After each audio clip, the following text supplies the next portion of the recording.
अस्सलाम वालेकुम फ्रेंड्स। आज मैं काम से गुलशन इकबाल यूनिवर्सिटी रोड गई थी और जनाब उर्दू यूनिवर्सिटी के बिल्कुल सामने अपोज़िट अगर आप देखें तो आगा जूस है।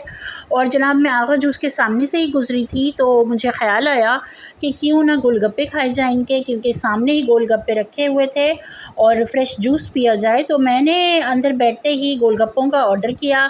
मीठे गोलगप्पे तो मुझे बिल्कुल पसंद नहीं है, तो मैंने सादा गोलगप्पों का ऑर्डर किया। और जब गोलगप्पे आए तो आप देख रहे होंगे हरे मसाले की चटनी भी है और मसाला भी डला हुआ था इसमें। तो जनाब पहले मैंने एक गोलगप्पा खाया, फिर मैंने दूसरा गोलगप्पा खाया और फिर मुझसे मज़ीद नहीं खाया गया, क्योंकि मिर्ची इतनी ज़्यादा थी कि मेरी आँखों से आंसू बहने लगे। तो मैंने वेटर को बुला के कहा इसमें बहुत मिर्चें हैं। तो उन्होंने कहा कि हम रिप्लेस कर देते हैं और दूसरे आपको बना देते हैं। तो मैंने कहा कि अब आप किसी किस्म का कोई दही, कोई चटनी नहीं डालेंगे और आप बिल्कुल सादा चने डालकर मुझे देंगे। तो जनाब सादा चने तो इनके पास थे ही नहीं। चने और आलू जो बॉयल्ड मिक्स हुए हुए रखे हुए थे, उनमें भी चाट मसाला ऑलरेडी मिक्स था। एनीवेज़ ये फिर भी काबिल बर्दाश्त थे और इनमें चटनियाँ नहीं डलवाई थी बिल्कुल भी।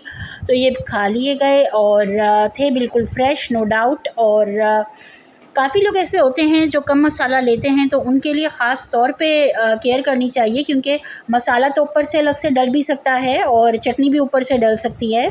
लेकिन जो लोग मसाला कम लेते हैं वो क्या करें जनाब, फिर वो तो अलग नहीं कर सकते उस मसाले को।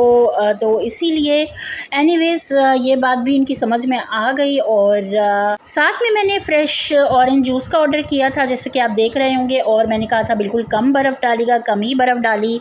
ऑरेंज जूस था 280 रुपीज़ का और गोलगप्पे की प्लेट थी 180 रुपीज़ की।